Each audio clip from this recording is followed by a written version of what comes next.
जय हिंद मित्रों, मैं शिव प्रतिभा एजुकेशन प्लेटफॉर्म से आपका स्वागत करता हूं। फ्रेंड्स, जैसा कि आप लोग जानते हैं कि 31 जनवरी को सीटेट का एग्ज़ाम है और यदि आपका भी सीटेट का एग्ज़ाम है तो ये वीडियो जो है आपके लिए काफ़ी महत्वपूर्ण रहने वाला है।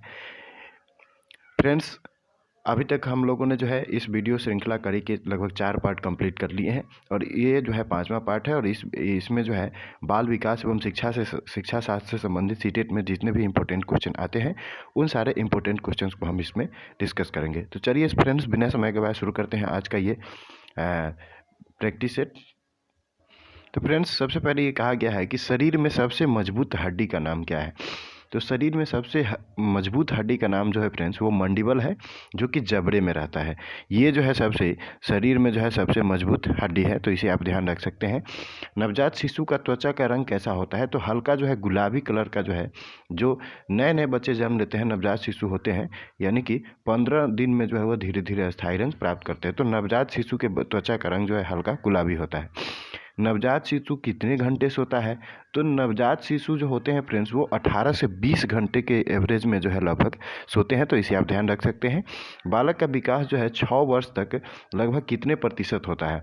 तो 6 वर्ष की आयु तक जो है फ्रेंड्स किसी बालक का विकास जो है 90% तक हो जाता है। और उसके बाद बात करें फ्रेंड्स तो 10 वर्ष की उम्र तक जो है उसका विकास 95% हो जाता है। फ्रेंड्स, आगे बात करें तो बाल्यावस्था में बालक की हड्डियों की संख्या कितनी होती है। तो बाल्य अवस्था में जो है बालक के हड्डियों की संख्या 300 से 350 तक होती है। 300 से 350 तक जो है हड्डियाँ होती है, तो इसे आप ध्यान रख सकते हैं।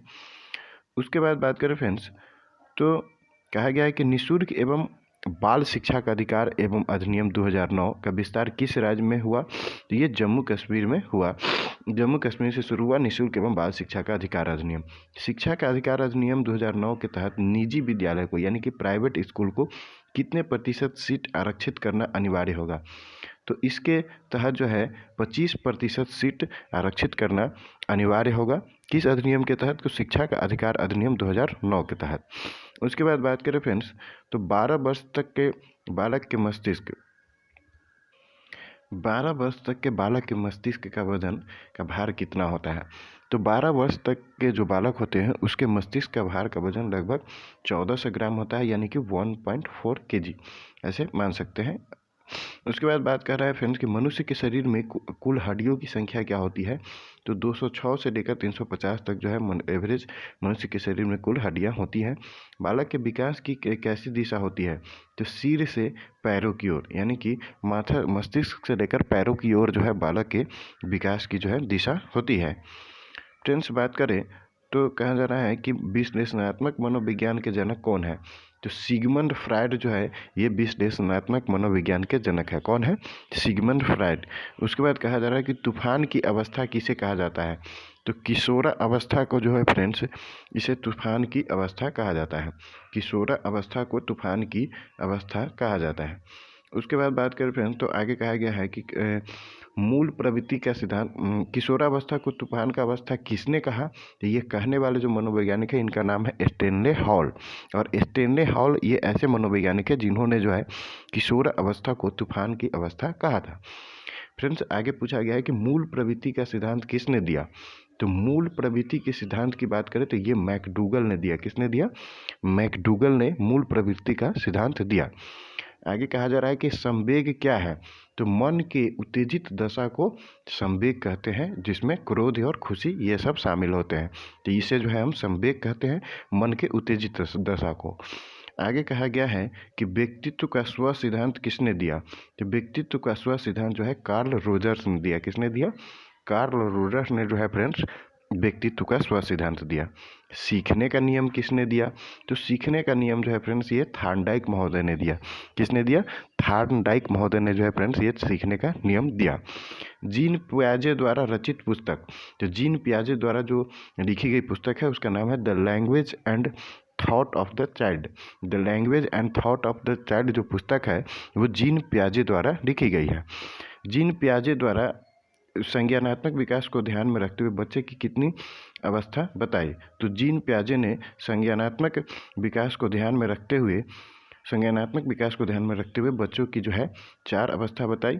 संवेदी गत्यात्मक अवस्था, पूर्व संक्रियात्मक अवस्था, मूर्त संक्रियात्मक अवस्था और औपचारिक संक्रियात्मक अवस्था। तो ये 4 अवस्था जो है जीन पियाजे ने संज्ञानात्मक विकास की ओर संज्ञानात्मक विकास को ध्यान में रखते हुए बच्चों की अवस्था बताई। तो इसे आप परीक्षा के लिहाज से ध्यान रख सकते हैं। गत्यात्मक अवस्था को और किस नाम से जाना जाता है? तो ये जो संवेदिक गत्यात्मक अवस्था है जिसको जीन महोदय ने दिया, 4 प्रकार की अवस्थाएं इन्होंने संज्ञानात्मक विकास की अवस्था में बताया। तो इसमें जो संवेदी गत्यात्मक अवस्था जो होती है यह इंद्रिय जनित ज्ञान की अवस्था होती है, यानी इंद्रिय जनित ज्ञान की अवस्था होती है संवेदी गत्यात्मक अवस्था। अधिगम अंतरण से क्या तात्पर्य है? तो अधिगम अंतरण से जो तात्पर्य है, इसका तात्पर्य है कि किसी पूर्व ज्ञान के आधार पर नए ज्ञान को सीखना ही जो है यह अधिगम अंतरण कहलाता है। यानी कि पीछे जो हमने सीखा है उसी के आधार पर नए ज्ञान को सीखना यह अधिगम अंतरण कहलाता है। आगे भी बात की जाए तो अधिगम स्थानांतरण के कितने प्रकार होते हैं? अधिगम स्थानांतरण के कितने प्रकार होते हैं? तो 3 प्रकार होते हैं, धनात्मक अंतरण, शून्य अंतरण और ऋणात्मक अंतरण। धनात्मक अंतरण, शून्य अंतरण और ऋणात्मक अंतरण। तो इसे आप ध्यान रख सकते हैं।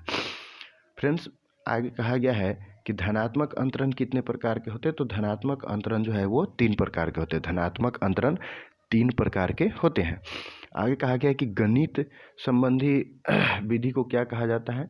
तो डिस्कैलकुलिया। गणित संबंधी को डिस्कैलकुलिया कहा जाता है। ये गणित संबंधी जो है रोग है। गणित पढ़ने लिखने में अगर दिक्कत आती है तो ये जो है डिस्कैलकुलिया कहलाती है। पढ़ने में अगर दिक्कत आती है तो पढ़ने संबंधी जो विकार होते हैं उसको डिसलेक्सिया कहा जाता है। इसे आप ध्यान रखना है, इसमें कंफ्यूज नहीं करना है। इससे क्वेश्चन आ सकते हैं, क्वेश्चन आएंगे ही आएंगे। लिखने संबंधी विकार को जो है डिसग्राफिया कहते हैं। तो लिखने में जो है डिसग्राफिया, पढ़ने में जो है डिसलेक्सिया और गणित संबंधी विकार होंगे तो डिसकैलकुलिया। लिखना, पढ़ना और बोलने संबंधी ये तीनों विकार होंगे तो इसको डिस्प्रैक्सिया कहा जाता है। तो इसे आप ध्यान रख सकते हैं कि जो लिखना, पढ़ना और तीनों में जो है अक्षमता आती है तो इसे डिस्प्रैक्सिया कहा जाता है। अवधान संबंधी विकार को क्या कहते हैं?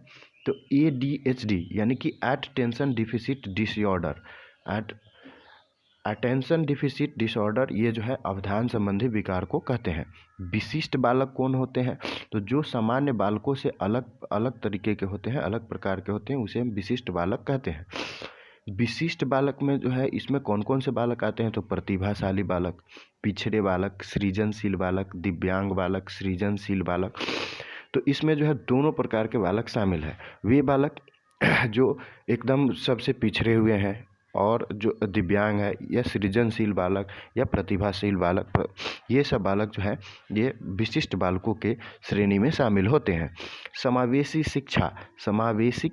शिक्षा यानी कि इंक्लूसिव एजुकेशन किसे कहते हैं? तो विशिष्ट बालकों के लिए बनाई गई नई शिक्षा प्रणाली समावेशी शिक्षा प्रणाली कहलाती है। विशिष्ट बालकों की यानी उसमें सभी बालक शामिल होते हैं, चाहे वो सभी बालक शामिल होते हैं। तो विशिष्ट बालकों के लिए जो नई शिक्षा प्रणाली बनी उसे समावेशी शिक्षा प्रणाली कहलाती है। आगे बात की जाए तो प्रतिभाशाली बालक किसे कहते हैं? तो प्रतिभाशाली बालक जो है फ्रेंड्स वो प्रतिभाशाली बालक ऐसे बालक होते हैं जिनका जो IQ होता है, IQ जो होता है वो 140 से अधिक होता है, यानी कि 140 से अधिक होता है और वो जो है प्रतिभाशाली बालक कहलाते हैं। आगे बात की जाए फ्रेंड्स तो आगे कहा है कि पिछड़ा बालक किसे कहते हैं? तो जिनका IQ जो है 90 से कम होता है तो वो जो है पिछड़ा बालक कहलाते हैं, और जो 140 से अधिक होगा तो वो प्रतिभाशाली। और सामान्य बुद्धि के बालक तो इनका IQ जो है 90 से लेकर 110 के बीच में एवरेज होता है।